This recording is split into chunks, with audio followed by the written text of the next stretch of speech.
Une île coréenne paisible, au cœur de la mer de l'Est.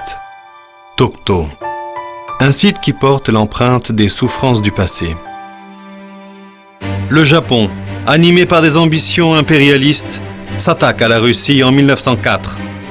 Puis en 1905, afin d'observer les mouvements de la flotte russe, le Japon incorpore illégalement Tokto au territoire national en déclarant l'île sans propriétaire.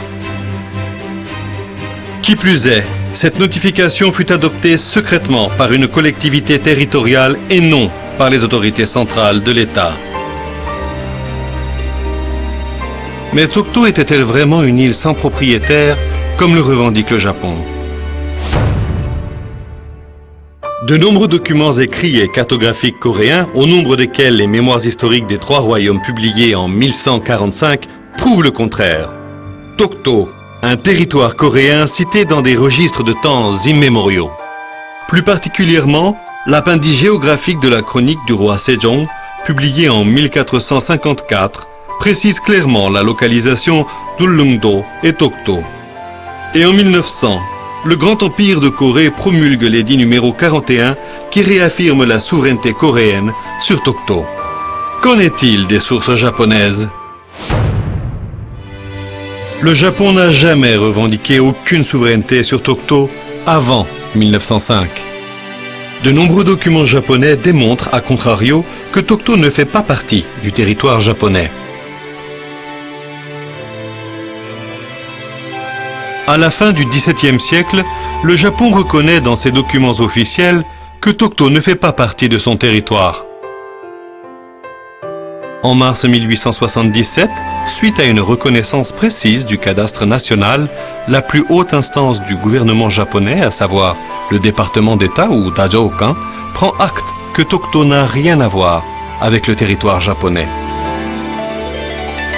La découverte en 1987 d'un document du département d'État disparu depuis 110 ans permet d'établir la preuve indiscutable que le gouvernement japonais avait officiellement reconnu Tokto comme ne faisant pas partie de son territoire. Le Japon change son fusil d'épaule et prétend désormais que Tokto a toujours fait partie de son territoire national. Ce même Japon qui prétendait l'île sans propriétaire. Prétendre aujourd'hui que Tokto fit toujours partie intégrante du territoire japonais, qui pourrait encore croire aux allégations incohérentes et contradictoires du Japon?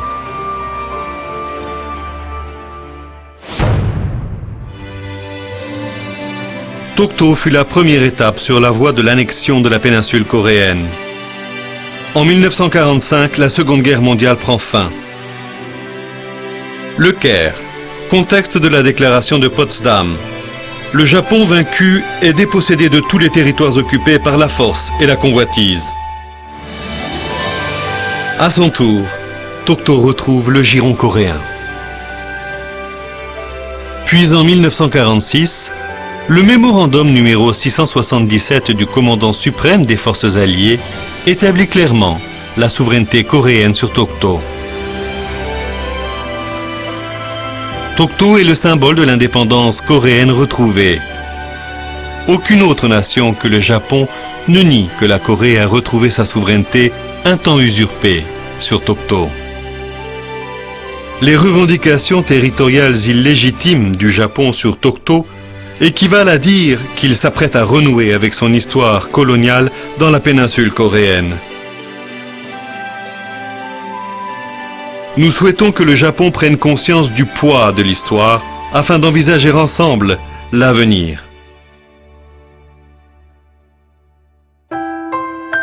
Tokto demeurera ce qu'elle fut toujours, une île coréenne paisible au cœur de la mer de l'Est. Russe, le Japon incorpore illégalement Tokto au territoire national en déclarant l'île sans propriétaire. Qui plus est, cette notification fut adoptée secrètement par une collectivité territoriale et non par les autorités centrales de l'État. Mais Tokto était-elle vraiment une île sans propriétaire, comme le revendique le Japon?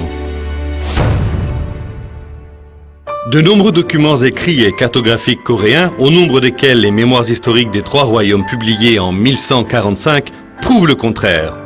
Tokto, un territoire coréen cité dans des registres de temps immémoriaux. Plus particulièrement, l'appendice géographique de la chronique du roi Sejong, publié en 1454, précise clairement la localisation d'Ullungdo et Tokto. Et en 1900, le Grand Empire de Corée promulgue l'édit numéro 41 qui réaffirme la souveraineté coréenne sur Tokto. Qu'en est-il des sources japonaises? Le Japon n'a jamais revendiqué aucune souveraineté sur Tokto avant 1905. De nombreux documents japonais démontrent, à contrario, que Tokto ne fait pas partie du territoire japonais. À la fin du XVIIe siècle, le Japon change son fusil d'épaule et prétend désormais que Tokto a toujours fait partie de son territoire national. Ce même Japon qui prétendait l'île sans propriétaire. Prétendre aujourd'hui que Tokto fit toujours partie intégrante du territoire japonais?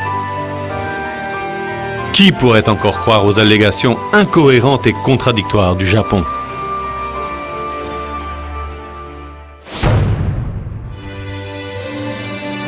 Tokto fut la première étape sur la voie de l'annexion de la péninsule coréenne. En 1945, le Japon reconnaît dans ses documents officiels que Tokto ne fait pas partie de son territoire.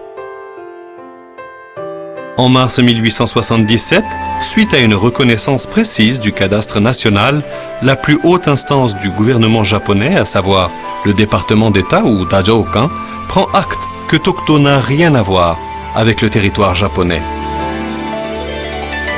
La découverte en 1987 d'un document du département d'État disparu depuis 110 ans permet d'établir la preuve indiscutable que le gouvernement japonais avait officiellement reconnu Tokto comme ne faisant pas partie de son territoire.